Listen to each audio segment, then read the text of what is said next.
Good morning. আজকে শুক্রবার। আজকে আমাদের সকালের জলখাবারটা আজকেও ব্রেড।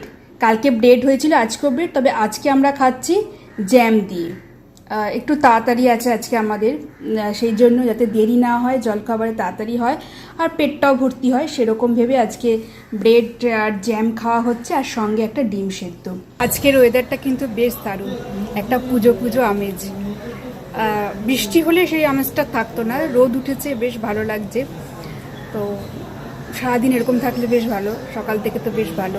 আর আমার তো স্নান কমপ্লিট, পুজো দেওয়া কমপ্লিট, একটু তাড়াতাড়ি আজকে হয়ে গেছে, বেশ অনেকটা আগেই হয়ে গেছে আজকে স্নান করা, কাজ কমপ্লিট সব।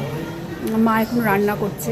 শুভ দুপুর। আজকে শুক্রবার। আজকে আমাদের দুপুরের মেনুতে ফাটাফাটি সব রান্না রয়েছে, তো এক এক করে দেখাই কি কি হয়েছে। এখানে রয়েছে ভাত, এখানে রয়েছে আলু পোস্ত, সঙ্গে দুটো পটল ভাজা। আচ্ছা, এখানে রয়েছে সেকা পাঁপড়, রয়েছে এখানে ঝিঙে ভর্তা, এটাও খেতে দারুণ লাগে। আর একটা জিনিস রয়েছে, সেটা হলো এখানে রয়েছে, নিশ্চয়ই দেখতে পাচ্ছেন, আলু পটল দিয়ে একদম পাতলা করে বেশ অনেকটা করে ঝোল করেছে মা আজকে। আর হচ্ছে এখানে রয়েছে আমসত্ত্ব, কাজু কিশমিশ দিয়ে চাটনি।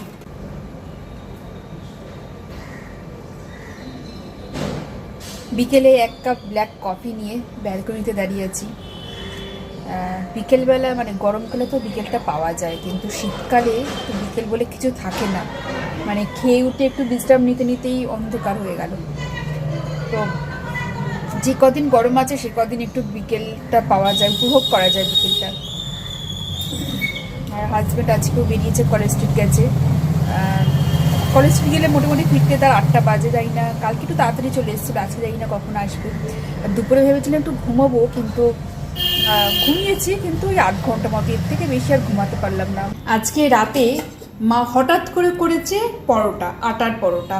কথা ছিল রুটি করবে মা, সেটাই জানতাম, কিন্তু পরে দেখলাম আটার পরোটা করেছে। যদিও আটার পরোটা হোক বা ময়দার পরোটা হোক, পরোটা মানেই ভালো লাগে খেতে, কিন্তু সেটার সাথে খাওয়ার জন্য সেরকম কিছু নেই। সকালে যা খাবার ছিল সেটাই রয়েছে আলু পোস্ত, আর এখানে যে ডিমের একদম ওই পাতলা করে একটা ঝোল হয়েছিল সেটাই রয়েছে, ডিম নেই, আলু পটল রয়েছে। তো যাই হোক, ওই পরোটা আছে, ওটা ভেবেই খাওয়া হয়ে যাবে। আর সঙ্গে আরেকটা ভালো জিনিস আছে, সেটা হলো আমার অল টাইম ফেভারিট, সেটা হচ্ছে মিষ্টি। এখন বাজে 8:15, একটু পরেই আমাদের রাতের খাবারটা খেয়ে নেব। যেহেতু আমরা ডিনারটা খুব তাড়াতাড়ি করি, তো সেই কারণে এখনই আপনাদের জানিয়ে দিলাম গুড নাইট।